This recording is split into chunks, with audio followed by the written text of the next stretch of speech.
Here in the control room of the 2.7 meter telescope at McDonald Observatory. Now, the first thing I had to do before I was able to come up here and start tracking the planet Nibiru was find its coordinates.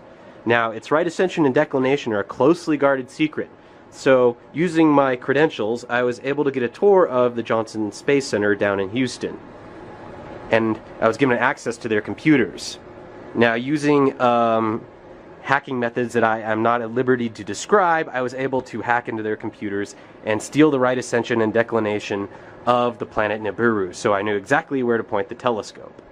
Now, I'm going to give you those coordinates so you yourself can go find Nibiru. Now, keep in mind, Nibiru is fast approaching Earth, so its position is going to change rapidly. So you'll have to... I don't know its exact orbital parameters, so that's what I'm trying to find out. Now, its coordinates are currently, as of this time, right ascension, 04 hours, 8 minutes, and 8 seconds. And the declination 60 degrees, 56 arc minutes, and 43 arc seconds. Now, if I get the correct orbital solution, I'll be able to plot exactly where it's going to be over the coming months, so that we can figure out if it's indeed a threat to the Earth or not.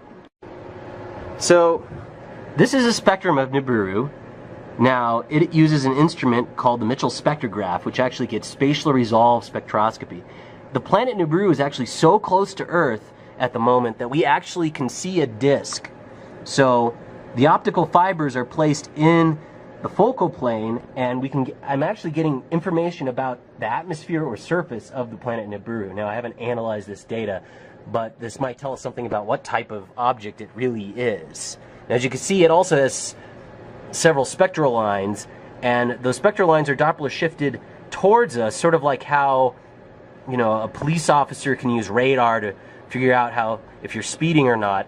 And as of tonight, it is moving towards us, I calculate, at about 200 kilometers per second. So that means it will, if it's on a collision course for the Earth, hit us in about August 2014. Okay, now I'm going to go out in the telescope dome and show you the instrument I'm using. Now, it's almost completely dark out here, so I brought a flashlight.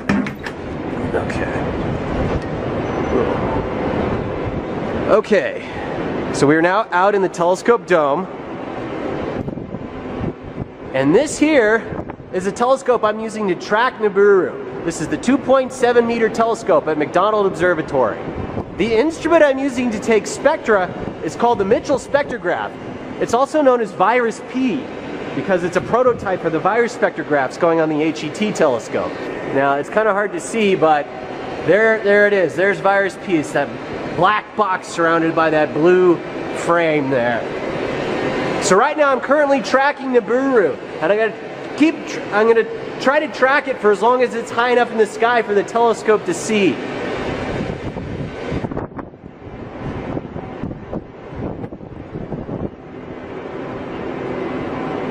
So this is the telescope console that I use to control the position of the telescope manually.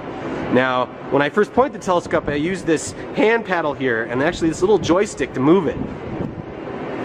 So you can move this giant, 50-ton thing with just a little joystick. Now, this computer here is the guide camera. This is what actually causes the telescope to track. Now here you're actually seeing the planet Nibiru.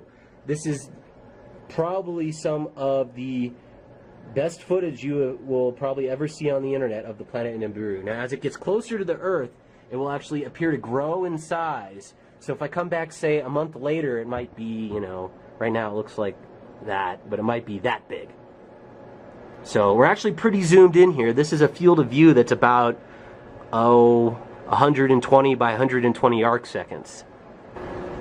Now, to calculate an orbital solution for Nibiru, I have to observe it over several nights. My observing run, which I propose to observe planetary nebula, is for 4 nights. So hopefully I'll get enough information about its changes in position over the 4 nights I have to be able to calculate a decent orbital solution.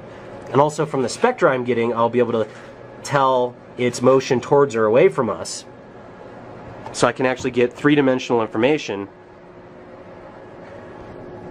Now, this is the all-sky camera here. This is showing us sort of a fisheye view of the sky. Currently, there's no clouds, which is good because in order to get a good orbital solution for Nibiru, I need to observe it continuously over 4 nights. And if I have poor weather, then it becomes harder to figure out what's going to happen in August when Nibiru comes very close to the Earth. Okay. Clearly the director knows that I'm not observing the targets I plan to observe. In fact, usually when we switch targets here at McDonald Observatory, we have to update our observing plan so that they know, that the science we're doing is worth, the cost of running the telescope. They keep logs on everything. So here's an email I just got from the director asking me to update my targets as soon as possible. So, dear Dr. Kaplan, blah blah blah. It appears that you're not observing the planetary nebula and you are deviating from your original observing plan. Please update with us with your targets as soon as possible. Sincerely, the director. So, I'm just going to tell them that I found new planetary, better targets to observe. So hopefully they'll believe that long enough that I can get this video out. Now, hopefully NASA hasn't figured out what I'm trying to do. Crap! I think someone's coming up here. Someone's in the dome. I'm gonna go see who it is.